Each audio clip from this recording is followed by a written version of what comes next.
Welcome to Show on the Go. It's your boy Rawsko Squeezoff with your boy Rich Blackman. Today we want to talk about how about a marriage contract. This is something me and Rich talked about for quite a while, and then some guy very recently got very popular or had a viral moment talking about this. But breaking down the particulars of it. I'm not hating. Actually, we've been talking about it over the last 5 years. Yes. Ironically, and this guy goes online and talks about it, and it goes viral. I kind of hate myself for that because I feel like we had it first. But anyway, to touch bases on it. So basically, I was talking to Rawsko one day, and I said, you know what? Everything that we do pretty much has a contract, right? A time of expiration. Right. I said, as far as marriage, I feel like, and unfortunately for me, it could be me. I'm not saying it's not me, but I've been married in divorce. But I feel like usually when people get married, everything that they do, both sides, everything that they do to get that person to where they all the stuff to marry them, right. Everything is perfect, and then as soon as the I do comes in and the papers come down, things change. And I never understood why. And I said, you know what? It would be kind of a cool thing that if when you got married, kind of like your car registration, right? In 5 years, you got to renew. Right. So then that gives everyone an opportunity. Your driver's license. Like all of these things you have to renew. You got to get a tetanus shot every 5 years. You got to. You got to. Right. You know? So with that, you know, it kind of makes me say, hey, why don't in 5 years we sit down and we talk about how these last 5 years have gone, and see if this is something that we really want to continue to do. So, in other words, you get married, and I'm just going to make up a number, 2020. Mm-hmm. And that was 2025. It's approaching the November month you got married in. You got to renew that marriage together. You have to sign off on renewing it, or the marriage dissolves. Mm-hmm. Mm-hmm. Mm-hmm. Now, I thought that I would like this, but I've talked this about to a bunch of people, females, males, and I think it's a great idea because it makes you have to earn that person. Right. Continue. But is it also an easy out? I mean, we have so many divorces as it is. It's like a 50% divorce rate in America. Would that lead to more divorce? I believe yes and no. I know it's a weird answer. I think that we automatically are going to have them regardless because it's so easy to get married and divorce. That would make it easier to walk away. But I think that when you look at all of the situations, like,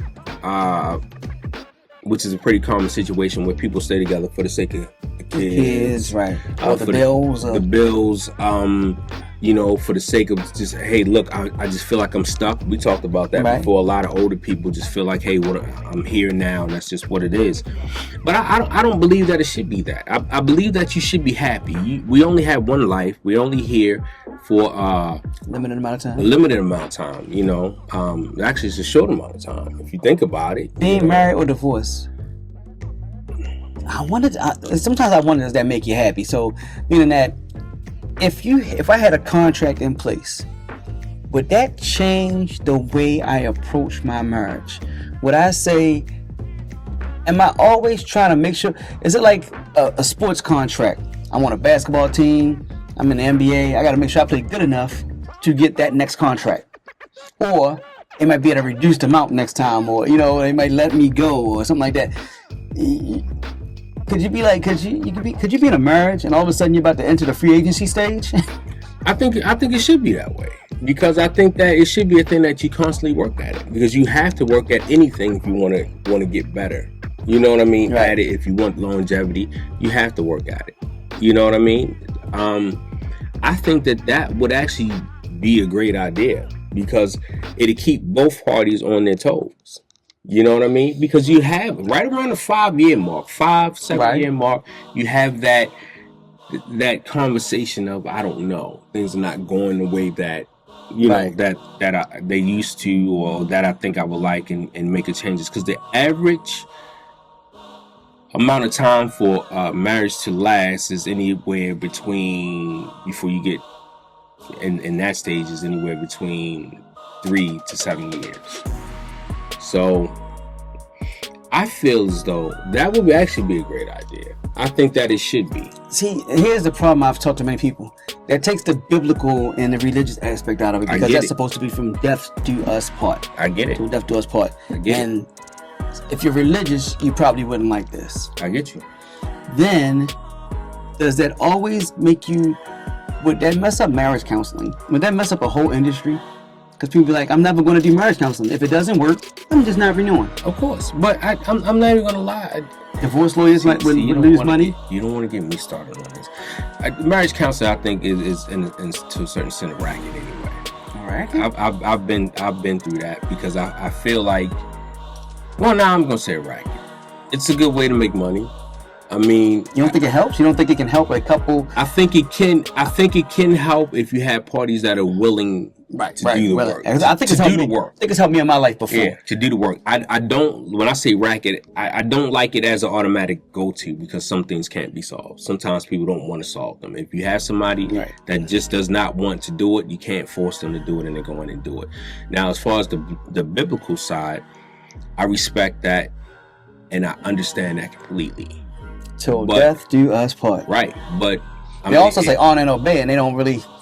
But I'm not trying to fire on any group of people, but a lot of Christians get divorced.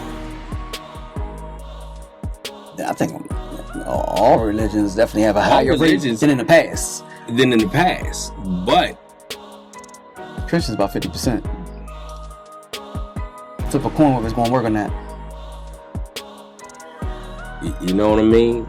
I think that. So hold on. Religion is a tough one, because a lot of people don't get married for the right reasons anyway. What is the right reason to get married? I believe, in my own opinion, the right reason to get married is if you find someone that you absolutely adore, that is a perfect match for you, as far as you guys coming together and spending the rest of your life together. What do you guys plan? How will you make each other better? How will you add to each other? And see, that's the only problem with the contract. If you just said, when you find that special someone and you want to spend the rest of your life, it's not the rest of your life if you're doing 5-year contracts. You're finding somebody I want to spend the next 5 years with, and then I'll assess it in 5 years. With hopes that we can renew. I hope in 5 years I won't have too many tickets on my car where I can renew. Right. See, here's the only problem I have. It becomes like sports. So like, we love, I'll use my favorite team, Baltimore Ravens. We love Lamar Jackson. We give him a 5-year contract. If Lamar should start playing, just doesn't play as well, then we say, hey, we got to take a reduced amount, or we're going to let you go. So, I mean, that's what's going to happen in relationships. Hey, you gained a few pounds. If you don't drop that 20 pounds by that time, I'm going to have to let you go. Or, you end up having to switch jobs, and you made 130 grand, now you make 94. I don't know if I can deal with that. I would say within reason. But I will say, this is jumping topics too. I will say Baltimore. I'm not a football fan. Baltimore has the worst fans ever, because a lot of Baltimore Ravens fans y'all will love y'all players, and one little mess up, y'all will hate and throw these people away like trash. Let's tie it in though. Let's tie it in, because I've heard a female say that. I've actually seen a post of a female saying this online before, where she says, why is it so hard to keep a relationship going, but all you guys love your team no matter what they do, and you love your barber no matter what they do? You stick with them for years, but in the relationship, they got to be perfect. Otherwise, you're ready to be out. If the Ravens play bad, I'm still going to love the Ravens. So that would pose a problem for me. So I'm not a football fan, so I don't have a team that I love, and I don't go to the barber. Right. So I'm dangerous out there in them streets. But no, and I could really see where she's going with that. But that's why I said, but no, in all seriousness, man, in all honesty, something really has to be done. I've literally heard for years and years and years people say, as soon as you get married, that piece of paper changes everything. And I've actually witnessed it myself. Right. And not to say that happens in every situation, but things do change. People get comfortable. People tend to, I feel like a lot of people sit there. Is that a 2000s thing? And the reason I ask that is, if our grandparents, or just say great grandparents, people from the 50s, whatever, if they had that option to, my grandparents were married 65 years till they passed away. If they had the option to leave the relationship within 5-year increments, would that have been an option? I just think they married for different reasons back then. And also, I think it depended on one another because they had a lot of housewives and men went out and provided. And I think now that you have a lot of women that make more than the men or just as much as the men, and they're pretty much almost like two businesses or two coming together to form a union. Because marriage is a business. It is a business. That's why a lot of times another reason. Otherwise, you wouldn't have to get married. To put things in your name together, to insurances, to a lot of things that you do because of marriage. And oh my goodness, I didn't even think about that. How does that affect you in life with insurance and stuff of that nature? You got kids, you got things, you got medical health issues. I don't love you anymore. So even though you got cancer and I should care about you, I don't. I'm gonna let this expire. I'm not gonna cover you anymore. I think this is definitely going to be. Yeah, I think this is going to be one of those things, Rawsko, where this is going to probably be a series for us because I believe that, like you just bringing that up makes a lot of sense. So I believe that's going to be one of those ones where we're going to have to do a lot of research and, talk to people about situations like that because I actually remember I knew someone that was married in a very unhappy marriage, but their spouse was very sick. Had to stay together for medical stuff. Yeah, she had the insurance and he didn't have insurance and he was very sick and he needed that stuff, that insurance to keep him alive. So she stayed in that marriage because even though she did not want to be in a marriage and she kind of despised him, not enough to let him die. Right.